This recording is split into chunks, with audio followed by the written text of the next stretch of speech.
5 bells. Stand by all stations. Attention, all districts.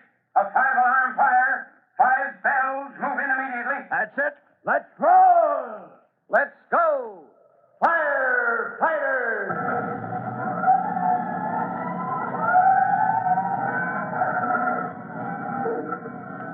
Presenting Firefighters, the true-to-life story of our unsung heroes who stand ready to ride by day or night against our most murderous enemy, the demon of fire. In just a moment, we'll join rookie fireman Tim Collins and his young brother Jimmy in the hallway of the large apartment house where they have just discovered the immediate danger of fire and explosion. It was Jimmy's tip that part of a gasoline delivery intended for the garage tank next door had been mistakenly pumped into the apartment house fuel tank that sent his older brother and himself racing to the scene. Now, in just a moment, we'll check up on the situation.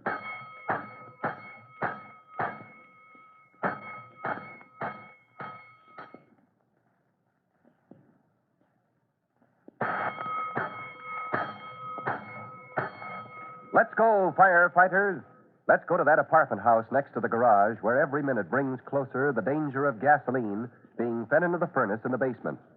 Taking no chances, rookie fireman Tim Collins had phoned in an alarm from his home where he was off duty before swinging into action. And for one brief moment, he and his young brother Jimmy had heaved a sigh of relief as the superintendent told them the furnace was not on. Then, from a complaining tenant, a woman named Mrs. Larkin, came the awful discovery. Oh, you mean you went to the basement, Mrs. Larkin, turned that oil furnace on yourself? I certainly did. I'm entitled to some comfort around here. But gosh, did you know how to do it? If you had stood over Mr. Turner to make him turn it up a little heat, Jimmy, as many times as I have. But I'm the superintendent, Mrs. Larkin. You should have come to me. I couldn't find you, as usual. Oh. This is really dangerous. Dangerous? Good grief, ma'am. There's gasoline in that fuel oil tank. But you just now turned it on, you say? Why, yes, Mr. Turner, you get down there as fast as you can and turn it off. But if that gas is seeping in and there's an explosion... The fire trucks are pulling in now. I'll report to Chief Cody and join you. Now get going. Brother, I'm keeping my fingers crossed. You think you'll be in time, Tim? Well, the fuel oil in the feed line should hold back the gas a few minutes, Jimmy, I hope. But there's no time to take chances. Here we are, Chief Cody, over here. All right. What's the report, Tim? Well, sir, gasoline in the fuel tank in the basement. I'll explain later how it got there, Chief. If the superintendent gets that furnace off in time, okay? If he doesn't... I get it. You heard what Tim said, boys.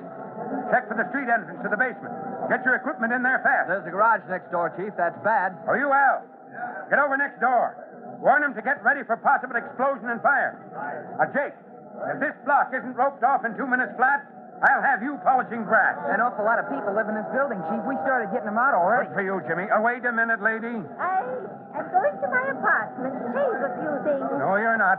I don't want any panic started here. I'm afraid Mrs. Larkin started all this without meaning to, sir. Well, then she can help us by getting out on the street, keeping out from underfoot. That's your job, Jimmy. Yes, sir. Okay, Chief. I'd like to get down to the basement, Chief Cody, and let that super a hand. Hop to it, Tim. I'll get some men down there with equipment. Good luck. They're not just going to leave us here. Well, they've got their jobs to do, Mrs. Larkin. We've got ours. Come on, we better head for the front door. Good heavens, I forgot to give this to Mr. Turner. What is it? A thing you're holding in your hand? I don't know, really. It's a little wheel of some kind. You turn it to bring the heat up in the furnace. My gosh, you mean you broke it or something? Oh, no, nothing like that. I must have turned it too far. It came off in my hand. Important?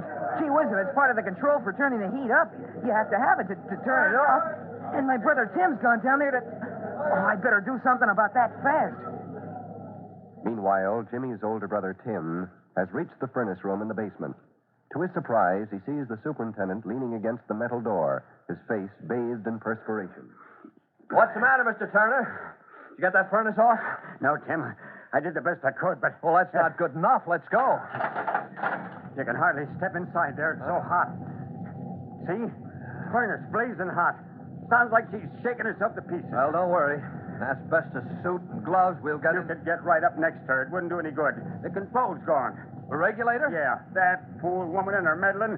When I got down here, the furnace was heating up fast, but I'd have been time to turn her off. Well, wasn't there any way you could? Nope, I tried, and all the while she's building up heat like crazy.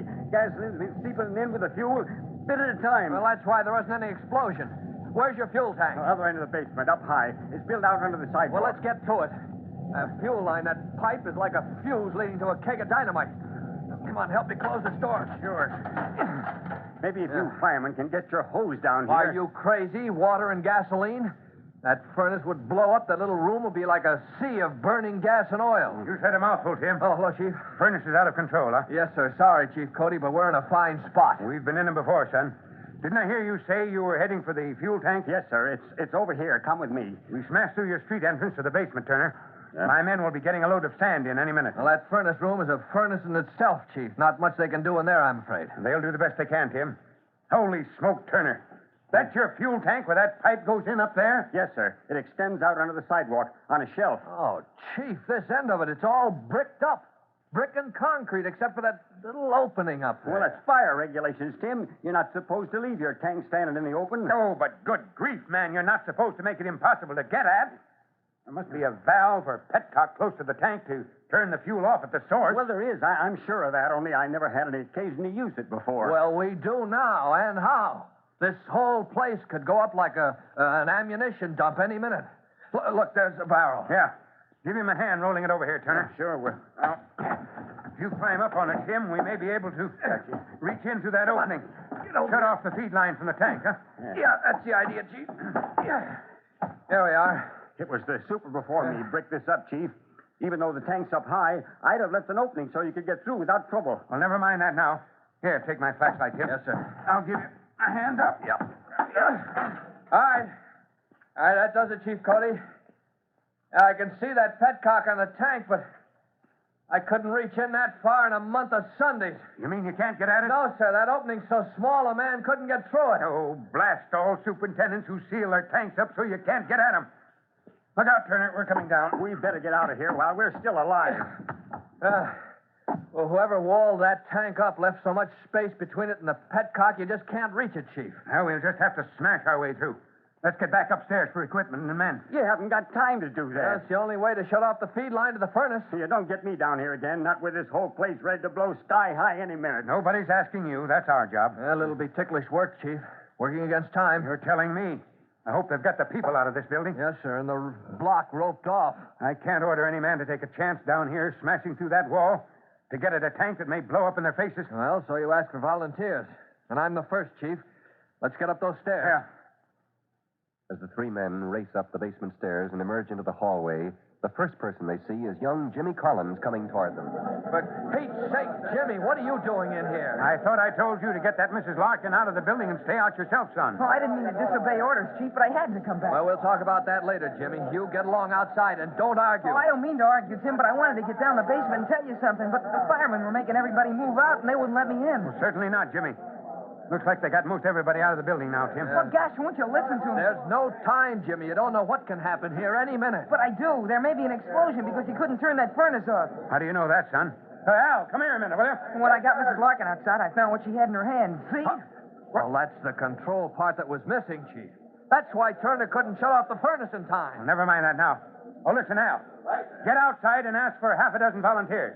Explain there's a blazing furnace down there, shaking herself to pieces. They've got to smash through a brick wall to get at a tank that may blow up in their faces. I'm going back down, Al, because I know where the valve is on the tank that'll shut off the feed line. Only it can't be reached. There's an opening up high. It's so darn small, nobody but a kid could crawl through it. Oh, gee whiz, won't it take time to smash down a wall? Of course it will. More time than we've got. Well, then you'd better let me do it, Chief. What are you talking about? Do what? Well, you said only a kid could crawl through that opening and turn that thing that shuts the tank off. I'm a kid. You think we'd let you do a thing like that, Jimmy? Well, if this is a hurry-up job, it wouldn't take long for me to crawl through that hole. You want to risk your life? Well, I guess it would be better than risking the lives of a lot of firemen. You said it would take a lot of time to smash your way through. No, Jimmy. Forget it. Tim, if that tank goes up with the garage next door, there's going to be a lot of lives lost before it's over. Chief, you mean you go along with Jimmy's idea? I hate it as much as you do, Tim, but it would be fast. It might be over soon enough to prevent a real tragedy. And if the kid couldn't get that petcock turned off in time? Yeah, I know just how you feel. Don't you see, Tim? I gotta do it. There's no other way. Oh, no, I can't let you, Jimmy. Think of Mom. I could do it. I know I could. I'll come through all right. We'd pray you would, Jimmy, but... Now, this is one case where I don't give the orders, Tim. Jimmy's your brother. You'll have to say the word. But you'll have to say it one way or the other fast. Time is something we haven't got. Chief Cody has handed rookie fireman Tim Collins the toughest decision he ever had to make. He saw the opening to the tank. He knows Jimmy is small enough to be boosted up so that he can crawl in and shut off the valve on the tank. It might be in time to save scores of lives, and yet, would it? Even though Jimmy is anxious to help, can Tim let him take the risk?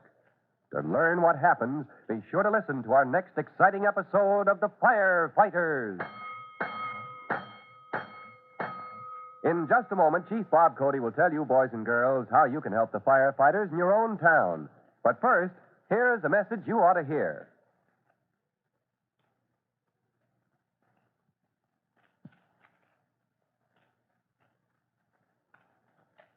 And now, Fire Chief Bob Cody with a special assignment for the Firefighters Brigade. Chief Cody. Hello, boys and girls. This is Chief Cody with a word about how you can be a big help to your local fire department. False alarms are serious business. You can help discourage this costly and dangerous practice by teaching the boys and girls you know the danger and folly of tampering with fire alarm boxes. Remember, a false alarm may cost the life of someone you know. That's all for now. So long. Fire Chief Cody and the young rookie fireman Tim Collins will be back on the same station the next time you hear... That's it. Let's roll! Let's go! Firefighters! Firefighters is a copyrighted feature of William F. Holland Productions.